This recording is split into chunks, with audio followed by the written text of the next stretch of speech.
Assalamualaikum warahmatullahi wabarakatuh. Waalaikumsalam warahmatullahi wabarakatuh. Selamat bertemu Bapak Ibu di acara yang saya buat ini. Seharusnya kita adakan secara offline, tapi karena memang situasi dan kondisi yang tidak memungkinkan, sehingga pengimbasan dari hasil BIMTEP ini saya lakukan secara online. Jadi mohon perhatiannya dari Bapak Ibu, mungkin juga nanti bisa saling sharing ya dari pemahaman yang saya dapatkan ketika BIMTEK ini yang akan nanti saya sampaikan dan bagaimana tata cara untuk mengikuti BIMTEK. Baiklah Bapak Ibu, kita mulai dengan yang saya presentasikan berikut ini.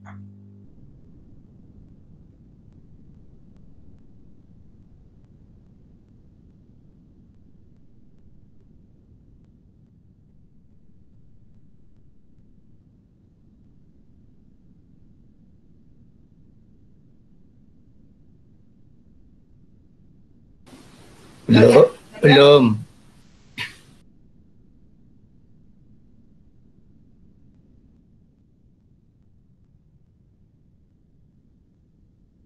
Sudah? Sudah, Bu. Baik, kita mulai ya. Nah, di sini saya akan menyampaikan beberapa hal yang saya dapatkan. Mungkin nanti juga banyak kekurangannya, nggih. Tentang pengimbasan BIMTEK yang diselenggarakan oleh Kemdikbud secara online mengenai asesmen nasional yang di sana ada unsur yang namanya AKM. Ini nama saya Nur Aziza SPD, saya dari instansi ini SMA S1 Gondang Kabupaten Mojokerto. Ya. Ini Bapak Ibu ya. Yang pertama, apa pentingnya asesmen nasional itu? Jadi, asesmen nasional itu adalah untuk peningkatan mutu sistem pendidikan, tidak hanya berorientasi pada pencapaian siswa dalam menguasai materi pelajaran dan nilai ujian akhir. Keberhasilan sistem pendidikan lebih fokuskan pada pencapaian kompetensi siswa yang meliputi pengetahuan, keterampilan, dan juga sikap yang sudah kita jalankan mungkin ya untuk selama ini, tetapi nanti ada beberapa perubahan dari yang sudah kita jalankan yang dikenal dengan nama AKM ini nanti Bapak Ibu ya. Nah, ini arus perubahan menuntut siswa menguasai berbagai kecakapan hidup yang esensial untuk menghadapi berbagai tantangan abad ke-21, yaitu kecakapan belajar dan berinovasi, kecakapan menggunakan teknologi, kecakapan hidup untuk bekerja dan berkontribusi pada masyarakat. Jadi yang menjadikan perubahan kepada asesmen itu sebenarnya tujuannya sangat fundamental sekali, tergantung nanti bagaimana kita pelaksanaannya di lapangan. Nah, yang dimaksudkan dengan kecakapan hidup seperti ini. Jadi nanti ada kecakapan belajar dan berinovasi, kecakapan menggunakan teknologi informasi yang mungkin anak-anak kita sudah mulai mengenal ini. Kecakapan hidup untuk bekerja dan berkontribusi pada masyarakat. Nah, ini yang agak susah ya. Berikutnya, apa itu AKM? AKM itu adalah asesmen kompetensi minimal. Jadi, kompetensi minimal. Jadi, di mindset kita ketika nanti kita kenal dengan nama AKM itu ini, kompetensi. Itu ya. Jadi, basicnya di situ. Kompetensi siswa yang tadi kecakapan hidup abad 21, kemudian kita harus lebih mengenal lagi kepada Pancasila, jadi profil pelajar Pancasila yang di sana ada karakter. Nah, ini terukur melalui asesmen nasional yang berupa ini, AKM, survei karakter, dan survei lingkungan belajar. Jadi AKM itu adalah asesmen kompetensi minimal, di sana termuat dalam asesmen nasional, sehingga ketika kita selama ini mungkin mengenal asesmen pengganti UN itu salah Bapak Ibu ya. Jadi nanti akan kita jelaskan berikutnya, karena AN atau asesmen nasional itu meliputi 3 hal ini, AKM, survei karakter, dan survei lingkungan belajar. Konsepnya, AKM atau asesmen kompetensi minimum yang mengukur kompetensi mendasar literasi membaca dan numerasi. Nah, di sini letaknya. AKM itu memuat ini, literasi membaca dan numerasi. Kemudian kalau survei karakter itu seperti apa? Dia mengukur ini sikap, nilai, keyakinan, dan kebiasaan yang mencerminkan karakter siswa. Kemudian survei lingkungan belajar yang mengukur kualitas berbagai aspek input dan proses belajar mengajar di kelas maupun di tingkat sekolah. Jadi itu konsep yang diemban oleh AN atau Asesmen Nasional. Kemudian tujuannya untuk apa? Nah ini, Asesmen Nasional menghasilkan informasi untuk memantau yang pertama, perkembangan mutu dari waktu ke waktu. Kemudian yang kedua, kesenjangan antar bagian di dalam sistem pendidikan, misalnya di satuan pendidikan antara kelompok sosial ekonomi di suatu wilayah, antara sekolah negeri dan swasta, antar daerah, antar kelompok berdasarkan atribut tertentu. Jadi tujuannya sangat kompleks. Kemudian asesmen nasional juga bertujuan untuk menunjukkan apa yang seharusnya menjadi tujuan utama dari sebuah sekolah, yaitu pengembangan. Nah ini tadi yang saya katakan di AKM itu poin pokoknya adalah di kompetensi. Jadi pengembangan kompetensi dan karakter. Karena itu Bapak Ibu ya, karakter tentunya sangat kita utamakan dalam pembimbingan kita kepada anak didik kita. Dan yang ketiga, tujuan AN itu juga memberikan gambaran karakteristik esensial sebuah sekolah yang efektif untuk mencapai tujuan utama itu tadi. Hal ini diharapkan dapat mendorong sekolah dan dinas pendidikan untuk memfokuskan sumber daya pada perbaikan mutu pembelajaran. Jadi perbedaan fundament yang kita temukan di sini antara AN dengan UN itu tadi. Kalau UN itu hanya berkisar ke nilai anak, kalau AN ini ke perbaikan mutu pembelajaran di sebuah sekolah. Itu yang membedakan antara ujian nasional dengan asesmen nasional. Berikutnya, apa manfaatnya? Manfaat dari asesmen nasional, ini adalah potret dari kualitas pembelajaran di sebuah sekolah. Jadi untuk perbaikan mutu itu tadi. Kemudian umpan balik peningkatan kualitas pembelajaran. Kualitas pembelajaran di sekolah atau di sebuah daerah. Kemudian manfaatnya juga untuk dasar untuk penyusunan program peningkatan kualitas pembelajaran. Jadi untuk peningkatan mutu, intinya itu dengan adanya asesmen ini. Nah ini perbandingan AN dengan UN bisa kita lihat. Jadi kalau kriteria pembandingnya seperti ini, asesmen nasional unsur-unsurnya ini. Kalau ujian nasional seperti apa? Saya contohkan aja. Untuk level ini aja, kalau AN atau asesmen nasional kan dilaksanakan di kelas 5, 8, dan kelas 11. Kalau ujian nasional dulu kan di tingkat akhir. Tujuannya mengapa kok dipilih kelas ini? Tujuannya adalah agar setelah kelas di atasnya, misalnya kelas 5 ya, berarti kelas 6 dia akan merasakan perubahan mutu pembelajarannya. Kalau kelas 8 dia akan merasakan perubahannya di kelas 9, kelas 11 juga demikian juga. Jadi kenapa diadakan di kelas ini? Biar anak-anak bisa merasakan setelah dianalisis, dievaluasi ada perubahan, mereka juga ikut merasakan. Jadi ini bisa kita baca, kompetensi literasi dan seterusnya.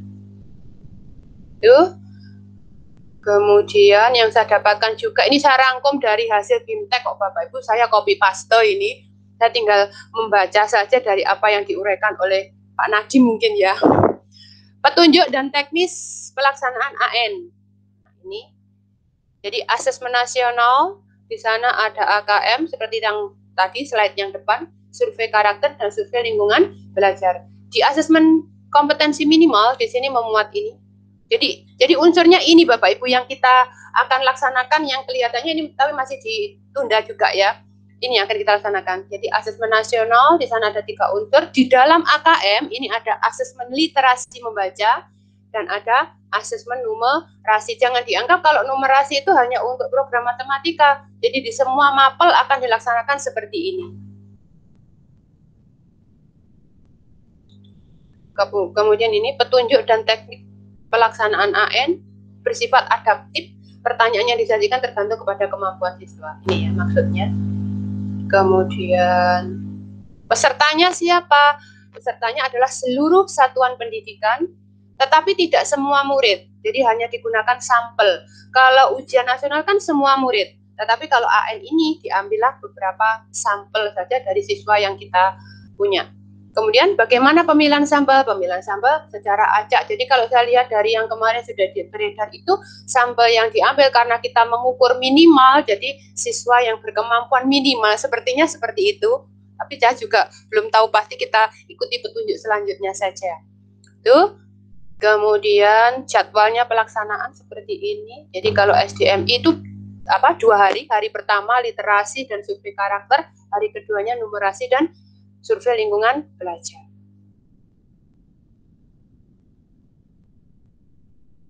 Kriteria peserta pelaksana AN. Ini tadi sudah saya singgung beberapa hal. Seluruh satuan pendidikan, tidak semua murid diambil secara acak. Diambil dari ini, kelas 5, 8, 11. Setiap peserta mengerjakan tes literasi membaca, numerasi, survei karakter, dan survei lingkungan belajar.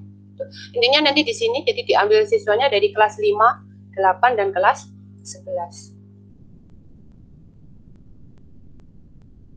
Nah, untuk butir soalnya, ini.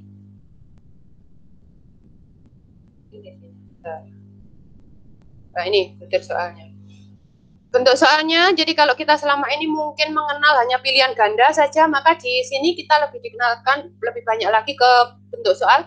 Ada pilihan ganda kompleks, menjodohkan, isian singkat, menjodohkan mungkin dulu kalau kita SD itu dulu ya, isian singkat dan uraian. Jadi lebih banyak ke bentuk-bentuk soal seperti itu, lebih kompleks lagi.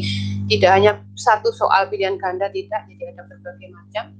Nah, kemudian murid kelas 5 mengerjakan 30 butir soal untuk mengukur kompetensi literasi membaca dan 30 butir soal untuk mengukur kompetensi numerasi. Sedangkan siswa kelas 8 dan kelas 11 mengerjakan 36 butir soal literasi membaca dan 36 butir soal kompetensi numerasi. Jadi untuk tingkat SMP, SMA 36 soal, untuk tingkat SD 30 butir soal. 4 kategori penguasaan kompetensi seperti ini. Jadi nanti ada kelompok-kelompoknya, itu literasi perlu intervensi khusus, ini yang paling rendah, dan dasar cakap. Kalau bisa murid kita ya yang mahir ini ya. Mahir itu artinya dia mau mengintegrasi, tapi ini agak susah begitu. Tapi kita berusaha saja. Dari literasi, kemudian yang numerasi juga sama. Kita pokoknya pinginnya ya yang mahir, ya minimal cakap lah, cakap kalau bisa ke mahirnya itu. Karena tujuan yang paling intinya kan itu supaya anak bisa bernalar. Ya. Kemudian pembelajarannya, perbedaan antara pembelajaran berbasis kompetensi, berbasis konten seperti ini. Ini yang berbasis kompetensi yang akan kita tuju. Ini kalau yang kemarin itu ya, ini yang akan kita tuju. Belajar untuk pemahaman konsep dan keterampilan, menunjukkan kinerja dengan menerapkan konsep.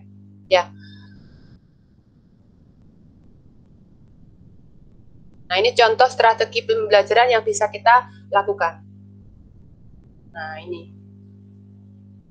Kemampuan literasi dalam matematika disebut sebagai numerasi. Numerasi memiliki proses perkembangan yang sepadan dengan kemampuan literasi di mana seseorang mampu memahami simbol dan angka. Ini contoh untuk memberikan pembelajarannya.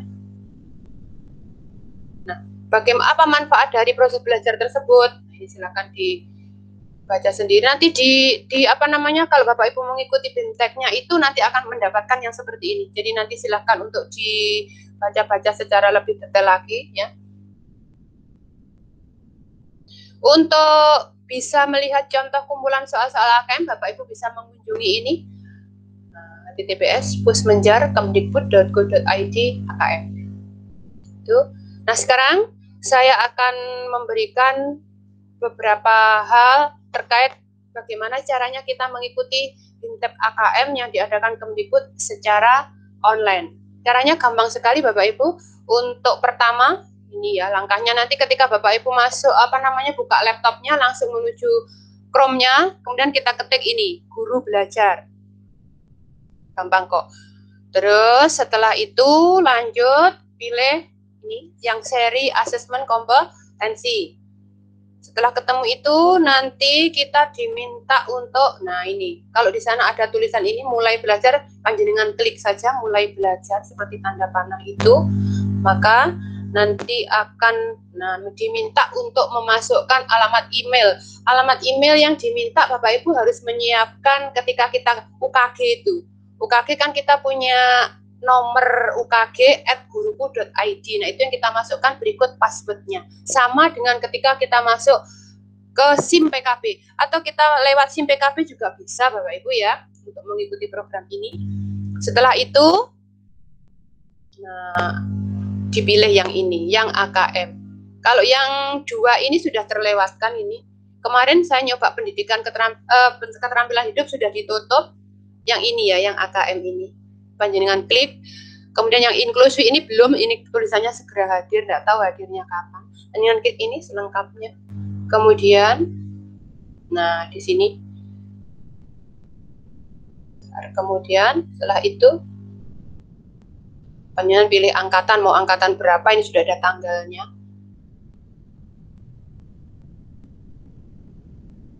Nah, setelah itu, kalau sudah pilih angkatan, tinggal tunggu tanggalnya, nanti Bapak Ibu akan ketemu menu seperti ini, kalau sudah diklik mulai. Gitu. Kalau ini acaranya kan belum dimulai, nanti akan ada acara mulai. Begitu. Kalau belum dimulai, ya belum dimulai, karena tunggu tanggalnya. Nah, demikian Bapak Ibu, sedikit ilmu yang bisa saya bagi ke panjenengan semuanya. Nanti silakan di cross check dengan BIMTEK yang Bapak Ibu lakukan. Semoga apa yang saya sampaikan saat ini bisa sedikit memberikan referensi kepada panjenengan semuanya, paling tidak untuk memulai kegiatan kita dalam mengikuti diklat secara online. Paling tidak nambah wawasan, nambah ilmu, biar kita lebih tahu apa sih AKM dan seterusnya. Ya, baik Bapak Ibu, terima kasih atas kehadiran semuanya. Semoga apa yang saya sampaikan bisa bermanfaat untuk kita semuanya dan murid-murid kita di kedepannya. Amin. Saya akhiri. Assalamualaikum warahmatullahi wabarakatuh. Warahmatullahi wabarakatuh.